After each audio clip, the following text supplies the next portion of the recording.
This is Brendan from Watto Training, and in this tutorial we take a look at the cabin drill for C-class learners.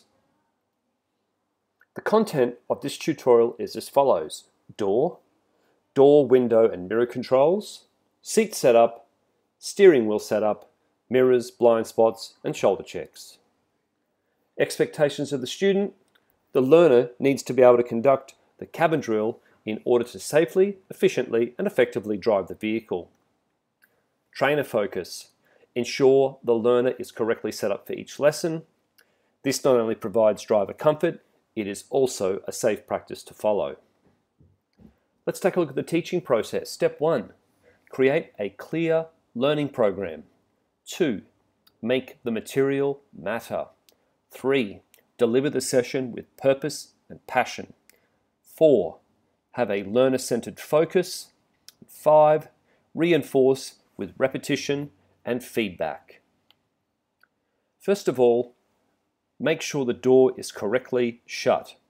Use listen and look to hear the door shut, and also check the dash symbol on the dash controls.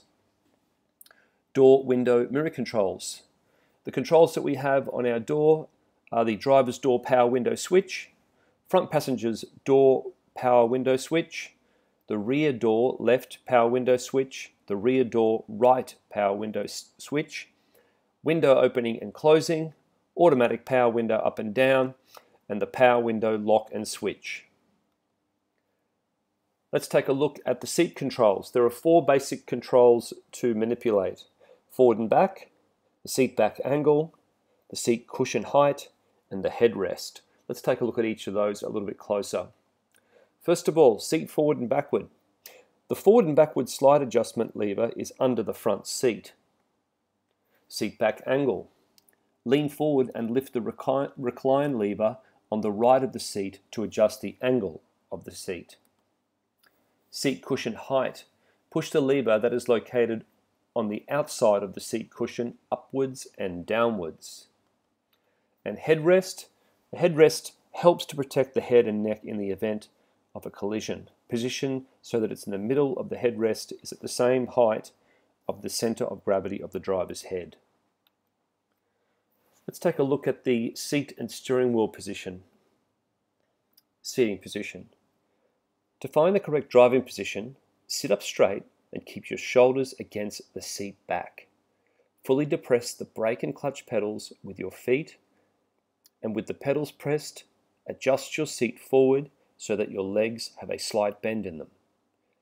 Your right heel should be placed on the floor between the accelerator and the brake. Your foot should be able to swivel between the accelerator and the brake without lifting off the floor.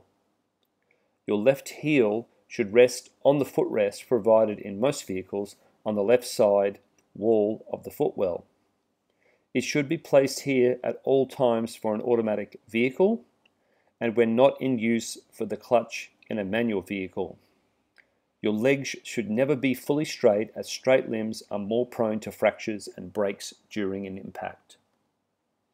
Adjusting the steering wheel. Adjust the steering wheel, if you can, so that you can clearly see the instrument panel without having to move your head. Steering wheels commonly can be adjusted up and down, in and out in a telescopic manner. Rest your wrists on the top of the steering wheel. If your shoulders lift off the seat, then you need to adjust the seat so that you can rest your wrists on the steering wheel whilst keeping your shoulders against the seat. This adjustment and distance from the steering wheel will ensure that when steering, your arms will never straighten and will always have a slight bend in them. Ideally, the steering wheel should sit facing towards your chest, not face, with approximately an A4 page distance between you and the middle of the steering wheel. Any closer than an A4 page could result in an increased risk of injury in the event of an airbag deployment in a crash. Legs and back. There should be a slight bend in your knees, which not only aids in comfort but also acts as a brace in case of a crash and allows for better absorption of road bumps whilst driving. Straight legs do not provide the required dexterity required to operate the foot controls correctly. Your backside should be placed towards the back of the seat for support of your lower spine and posture. Airbags. The driver's airbag is housed in the center pad of the steering wheel, and the passenger's airbag, where fitted, in the upper left of the dash. An airbag is a large nylon bag which inflates and deflates very rapidly in the event of a severe crash. The purpose of an airbag is to reduce injury by either cushioning the occupant's contact with the interior of the vehicle or preventing contact completely. Other airbags could also be found in the lower dash, seats, seat belts, roof pillars, and roof structures. Seatbelt. The use of the seatbelt reduces the risk of accident injury by avoiding collision with the interior of the car and by preventing the occupants from being thrown out of the car. Seatbelts are designed to bear upon the bony structure of the body and should be worn low across the front of the pelvis or the pelvis, chest and shoulders as applicable. Wearing the lap section of the belt across the abdominal area must be avoided. Seatbelt height. The seatbelt height can be adjusted in most vehicles via a mechanism which slides up and down the inside right pillar of the car. A rule of thumb is for the seatbelt adjuster to sit approximately even with your right ear. Seatbelt fitting. To fasten the seatbelt, pull it out of the retractor and insert the metal tab into the buckle. There will be an audible click when the tab locks into the buckle. The seatbelt automatically adjusts to the proper length only after the lap belt portion is adjusted manually so that it fits snugly around your hips. If you lean forward in a slow, easy motion, the belt will extend and let you move around. If there is a sudden stop or impact, however, the belt will lock into position. It will also lock if you try to lean forward too quickly. Loose objects.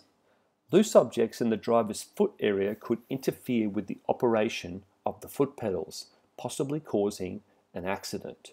Do not place anything under the front seats. Mirror adjustments. Adjust your vanity rear view center mirror so that none of the rear windscreen surround frame is visible in your field of vision to the rear of the vehicle. Mirror adjustment right. Adjust the right driver's side external mirror so that the rear door handle can be seen in the bottom left corner of the mirror. The horizon should sit in the middle of the glass. Mirror adjustment left. Adjust the left passenger side external mirror so that the rear door handle can be seen in the bottom right corner of the mirror. The horizon should sit in the middle of the glass. Blind spots and pillars. Blind spots are the areas of the car that cannot be seen while looking forward or through either the rear view or side mirrors. Blind spots can be eliminated by careful adjustment of side and rear view mirrors or by adding another mirror with a larger field of view. Shoulder checks should be done before the vehicle moves off from stationary, for example, leaving the curb before turning left or right, e.g. for cyclists in bicycle lanes, and roundabouts before exiting, before conducting a three-point turn and U-turns. Blockouts. A driver needs to be wary of blockouts for unseen hazards.